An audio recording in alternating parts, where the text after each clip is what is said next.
Today, we're excited to have Maxine Coleman from Vassar College with us.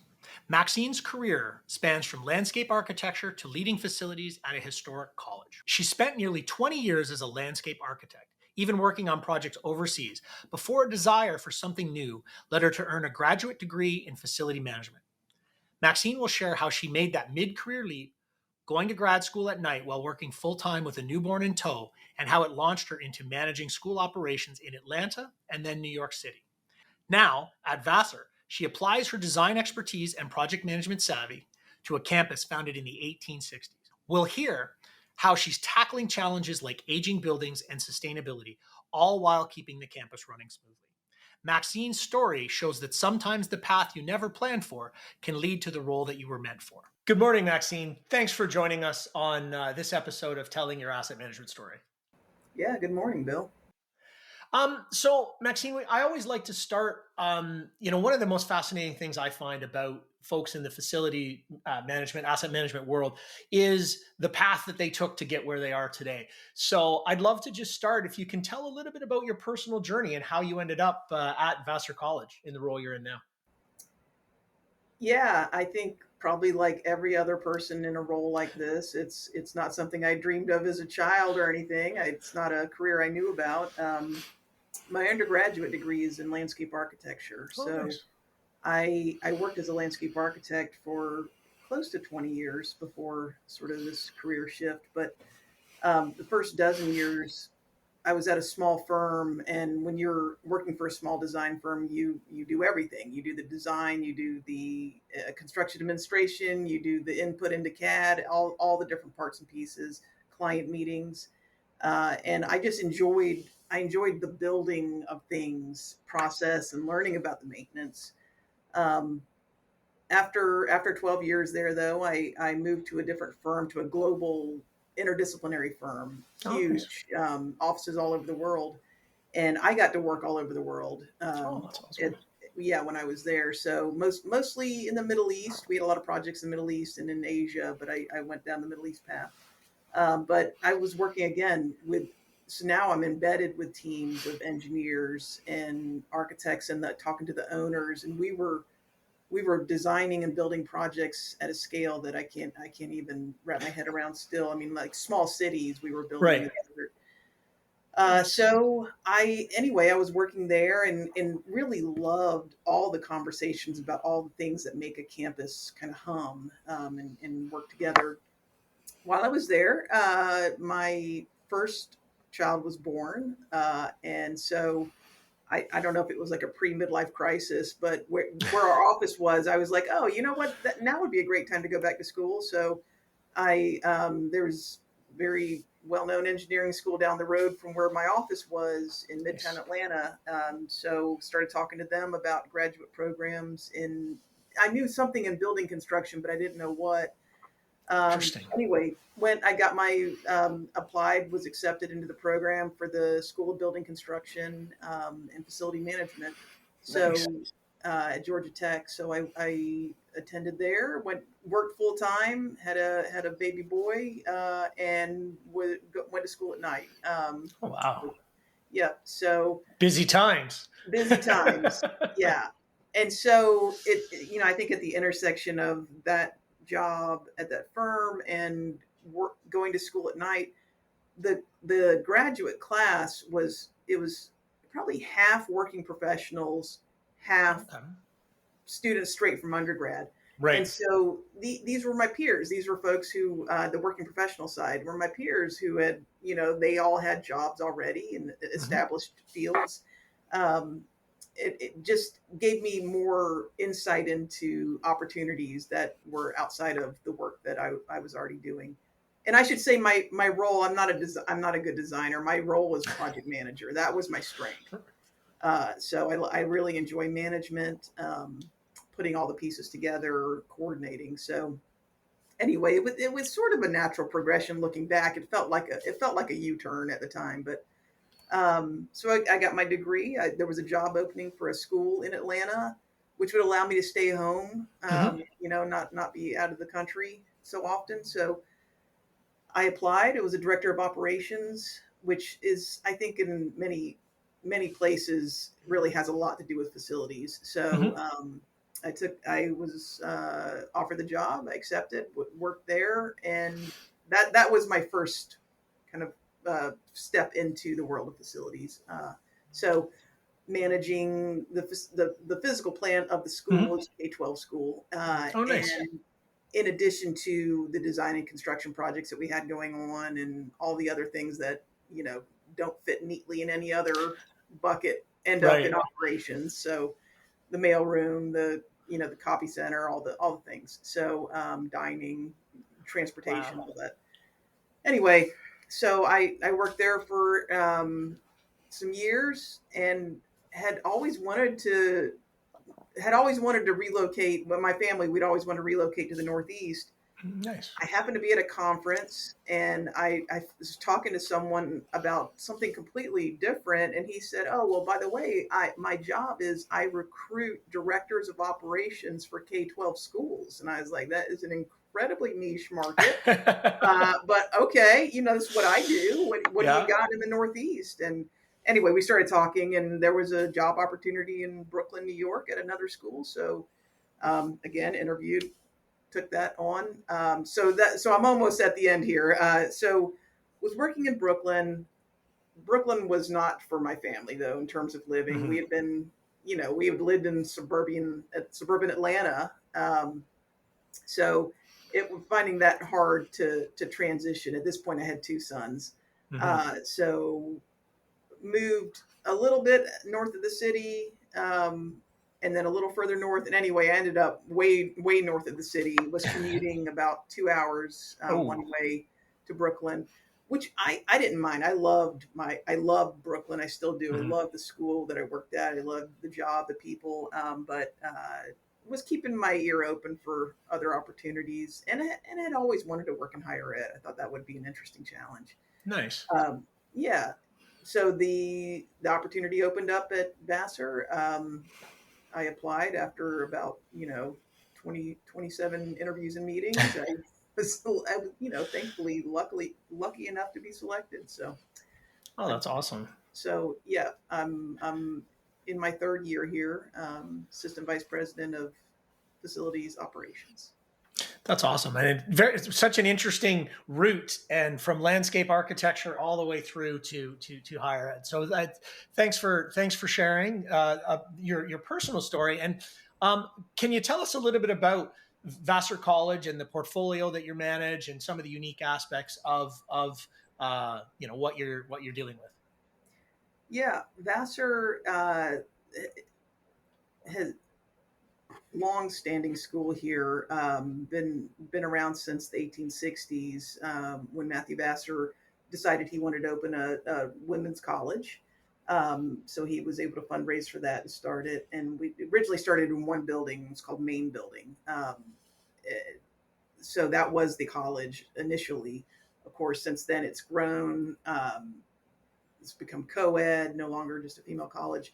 And we have about 2,500 students, a little Oh, wow. more or less, Hmm. depending.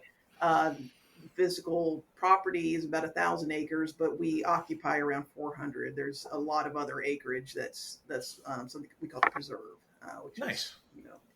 yeah, it's really great. It's nice to have that on the campus for the students to enjoy, and the public as well, I'm sure. Definitely, yeah. And as a landscape architect, must be nice, must kind of take you back to the early days, right? Well, I mean, Vassar is often uh, selected as one of the top 10 most beautiful campuses in the country. And if you've ever come to visit, you'll see why. I mean, it Mhm. is absolutely incredible. And our grounds team does such a fantastic job, and they take such pride in their work, which I love. That's awesome. But in terms of buildings, we're a liberal arts college, so we have a wide variety of building types. We're a residential college. Almost all students live on campus for all 4 Nice. years. Um, but a little over 2.3 million square feet of building. Okay. Nice.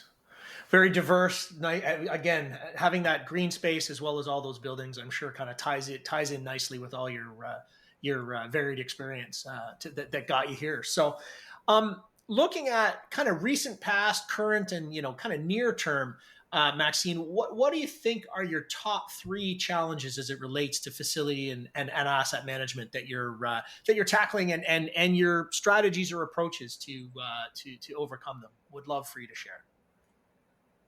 Number one, I'm sure, like many others, probably all others, is budget. There's never enough money. I think it seems as though every college and university went through, a budget crisis in the 70s, 80s, Mhm. and all this deferred maintenance has just stacked on top of itself, and it continues to grow. So we're actively trying to tackle deferred maintenance Mhm. in addition to figuring out how to stretch every dollar that we do have available for capital projects to the maximum value. So Mhm. um, when I came in, we had a lot of conversations around the envelope of our buildings. There's so much work that needed to happen. It's almost all of our buildings are masonry, Mhm. primarily brick. Ton of repointing. I mean, main building alone is like 250,000 square feet. We've been repointing that. That takes a summer, and we get maybe 7% of the building face is repointed in that summer. So it's gonna take many years. But anyway, I think trying to figure out which problems to tackle first when all the problems seem to be of equal priority is Right. is challenging. So we've been using a lot of the data that we've been collecting. We've been collecting new data and uh, analyzing that. So it is definitely probably our biggest challenge. And then again, another I'm sure common theme is the skilled workers that we Yeah. need. We've got a really great mix here of folks who've been here 20, 30 plus years, plus newer to the trades Mhm. who are coming in to backfill, but there's not enough in the pipeline. Right. So had a lot of conversations around how can we promote this, what's happening outside of our walls to build that workforce. Mhm. So still looking into that. Would love to hear what others are doing in that regard. How have you mentioned sort of the younger staff, and I mean, obviously you said there's not enough of them, but how have you, like, because again, the staffing issue is a very common issue that we hear from a lot of folks. How have you and your team been able to attract those young workers that have come in to kind of backfill, recognizing there's still not enough of them, but I think people would love to hear how you've been able to bring the ones that you have in. Yeah, I mean, it's tough because we are union. Our trades are mostly union, so the rates are fixed through the Hmm. contract, and there are other private contractors that might be able to pay a higher rate. I think Hmm. where we shine in terms of being attractive to folks are one benefits, Hmm. but the benefit of working in this college, and I think it is like a family here, and I think you get that feeling when you Hmm. meet the folks here.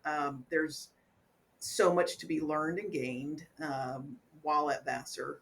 I think it's for people who have bounced around from job site to job site. It's nice to find a stable home. So Hmm. we try to promote what's great about working here, but it's still a challenge. I mean, at the end of the day, for a lot of younger folks who are just coming into the workforce, they are just looking at what is the pay rate. They don't Hmm. care Yeah. about the benefits down the road for the family or whatever. So, or maybe that's not as important to them, I should say. Hmm. So, Well, it's good. It's good you've been able to attract. I mean, again, recognizing, I think everybody would love for there to be a long line of trades standing outside the campus waiting to come in. But I'm glad you guys have been able to find some anyways to replace, and hopefully you can continue to do that, because it is very much a common challenge. So any other challenges that you and your team are facing currently? I kind of diverted off there after the staffing. yeah, yeah, and I'll add too to that point.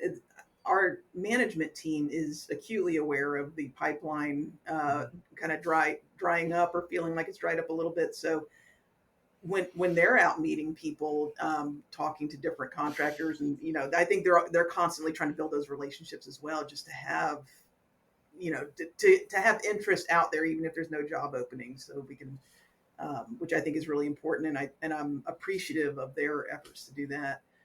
Uh, so I think the third biggest challenge, again, not unique to Vassar, is decarbonization has been this weight that we need to lift off of our campus, Hmm.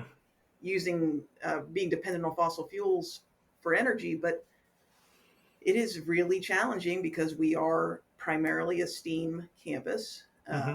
So almost all of our buildings are in some form. We have a lot of aged infrastructure that needs to, we're repairing and replacing in parts as it goes down. Hmm. But the prospect of just totally removing everything and starting over, the financial cost is so high. Hmm. Plus the time and the disruptions. I mean, there's so Disruption. I many was just going to say, yeah, it's kind of yeah. hard to, yeah, absolutely. No, well, and So I think that's important because I think you've identified something really important is that you've got all the deferred capital renewal and maintenance over here that has a cost to it. You've got all the requirements for the decarbonization over here that has the cost to it. And how do you integrate the two so you can find, okay, when we're doing X, how do we also achieve the goals of Y? To do them in isolation is just not even possible because there's not enough money to do either. So how do you try to make 1 and 1 equal 3 if you can, right? oh, absolutely. And then with everything that we look at, we say, all right, listen, is this an opportunity with this repair? Is this an opportunity Mm-hmm. if we spent 10% more, 20% more to, get off of the steam plant or oil or whatever? Mm-hmm. Absolutely. That's one of the three big pillars that we're looking at, I guess, or the three big, factors we look at when evaluating projects, and what's the higher priority. So. Well, I'm really glad to hear that you're looking at kind of that differential cost too instead of the total cost, because I find if a lot of folks, when they do deal with their energy reduction or or decarbonization in isolation, they look at a simple payback and it's like, oh well, Right. that's $250,000 and it's going to save us $25,000, so it's a 10-year simple payback. But if you've got to replace a unit that already costs $200,000, then it's actually just a $50,000 Right. differential and a 2-year payback. So it's real, that thinking I think is very much the way that organizations need to go, because the simple payback doesn't, in my opinion, doesn't matter when you have to do something already. So it's really encouraging to see that you've done that calculus already and aren't getting tied up in the longer term simple payback periods. That's great to hear. Oh yeah, definitely. I mean, first cost will always be less. I think in almost all cases, but Yeah. yeah, we've been around a long time, and we intend to be here a long time still. So Excellent. So, we talked a little bit about your past, and we talked a little bit about kind of the current, state of affairs and issues and challenges that you're helping to tackle at Vassar. Let's turn our attention to 5 years, 10 years down the road. We'll look into our crystal ball, Maxine. And how do you see facility and asset management evolving and changing? And what do you think will stay the same, and what do you think will evolve over the next, as I said, 5 to 10 years? and I think this ties directly to workforce, attracting new workforce. Is the Mm-hmm. technology is, I mean, it shifted. There was a big shift when we went to building management systems. That Mm-hmm. was, a real big deal, and people needing to learn how to use the computers to manage HVAC and lighting and scheduling. And I think everyone's seen the benefit of that. Mm-hmm. Um, all of the systems are now there's, you need to know how to operate technology Mm-hmm. in order to work on some of these, or most of our systems, especially our HVAC systems. So there's a learning curve there. I think on the asset management side, one thing I've been looking at, and we just had a meeting with our vice president of finance yesterday about how can we use AI to help gain efficiencies in our Mm-hmm. asset management, and all the work that we're doing. So I've just started to dip my toe into it. Been piloting an AI program Oh, nice. that's helping us. I'm feeding in data that we're collecting from work orders, for instance, to help Hmm. and to analyze things that um, would, I could do manually, but it would probably take me Oh, 8 to 10 hours. And yeah. in this program, I can ask it questions and it can spit out these visualizations in, minutes. So, Right. and it's incredible. So I do think that'll be something that we've got to be aware of, and I think it's going to move faster than we can keep up with. So, Absolutely. Yeah. and I think it's going to actually cause us to rethink the type of uh, workforce that we need. I don't think AI is going to replace facilities. I mean, we still Right. need somebody to go out there and fix it. But I do think it might cause us to think, hey, do we need someone who is strong in analytics to help to be part of our team, Mhm. which I might not have been something we would have considered otherwise. I kind of see that on the horizon. Right.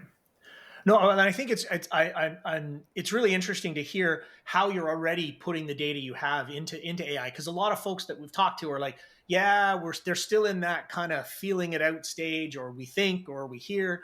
But it's really interesting to see how you're taking that data that you have and doing an analysis, or asking the AI to do the analysis. I think that's really, you're a couple steps ahead of a lot of folks who are still just trying to figure it out. So that's great. And I mean, having the leadership support to help you go there too, I think is always super important. So I'd love to hear more of how that plays out as you continue to plug into it and leverage machine learning and AI. That's great. Any other predictions for the future, Maxine? I mean, who knows? I think technology will change things in ways that we can't even imagine in 20 more years, which is hopefully when I'm retiring. I think it'll be a totally different landscape out there. But I think there will, I don't think AI will replace people. I think the people who can use AI will replace people who cannot. Yeah. So that's going to be a differentiator. But we still going to need a mechanic. We're still going to need Hmm. mechanics to work here. We've got an electrician who's been here 30 plus years and knows Oh, wow. everything that there is on this campus. And you couldn't give me enough robots or AI or Yeah. machines to replace that. So Yeah. it'll be a mix. But I think what I predict is there will be less resistance to Hmm. accepting of that, which I haven't been in this field that long, but when I came into it, I saw that was like there's Hmm. big resistance, Yeah. and I already see that starting to erode. So I think that's great.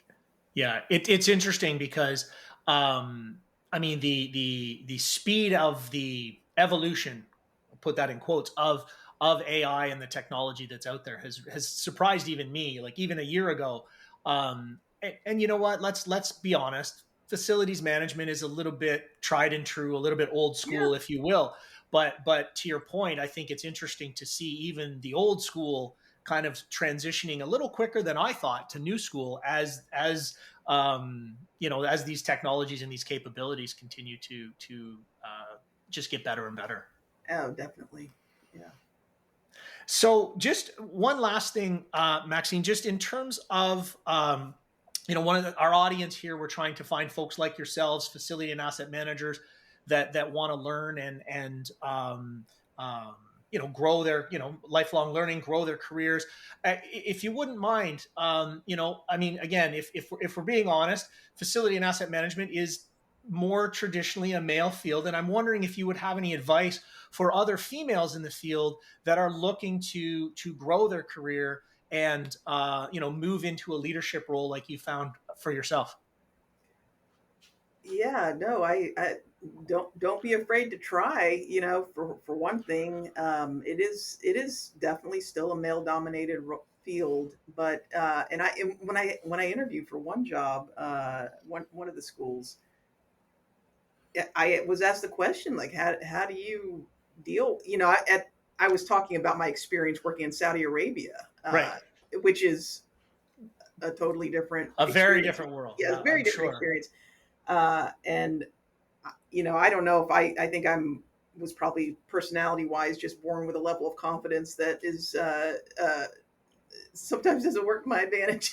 Maybe I'm too confident or overconfident, but I think that allows me to maybe take more bold risks. I don't know, but yeah, I mean, I think I have found that all of the guys that I do work with have just been absolutely wonderful. Oh, And that's great. some of them, it's novel that there's a woman in this field and woman at that level. Hmm. And I still go to meetings and I sit at the table and I'm there with my colleagues.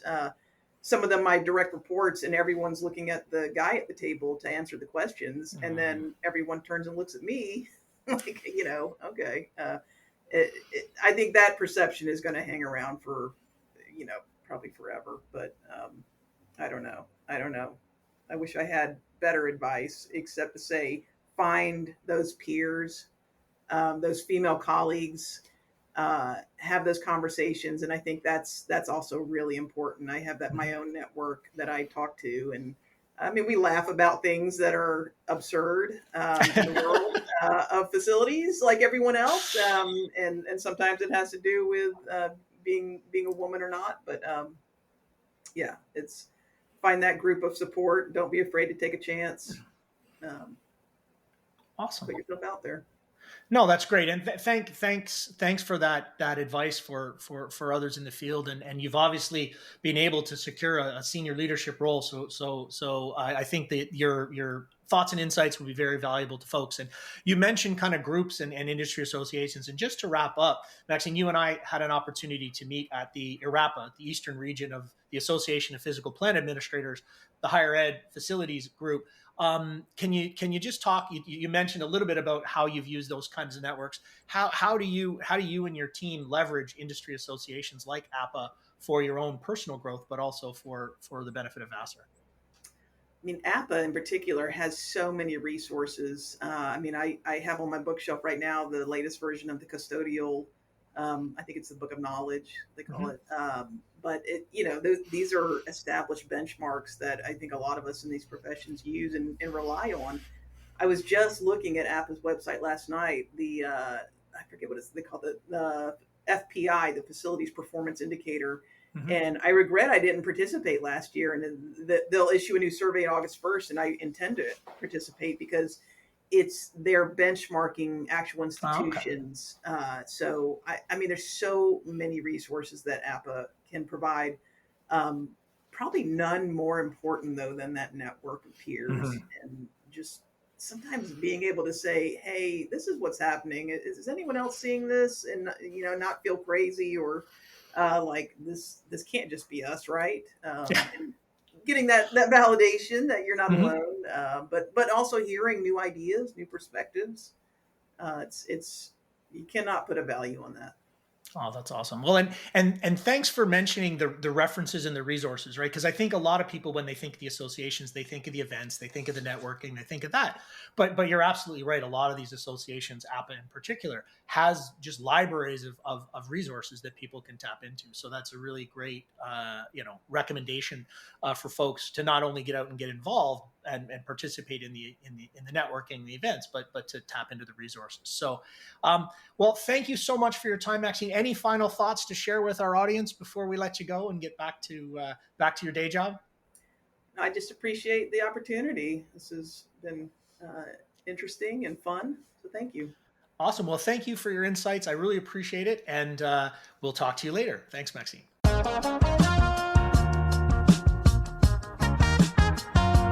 And that was Maxine Coleman of Vassar College sharing her eye-opening journey from drawing up landscape plans to overseeing an entire college campus. She showed us the value of being adaptable.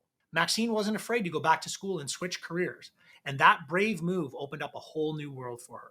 We learned how she balances the old and new at Vassar, preserving a beautiful 19th century campus while pushing on towards modern goals like sustainability and efficiency. Above all, Maxine's passion for problem solving and bringing people together shines through in every project she touches. A big thank you to Maxine for sharing her experiences, and thanks to you, our listeners, for joining us as we celebrate these incredible asset management journeys on Telling Your Asset Management Story.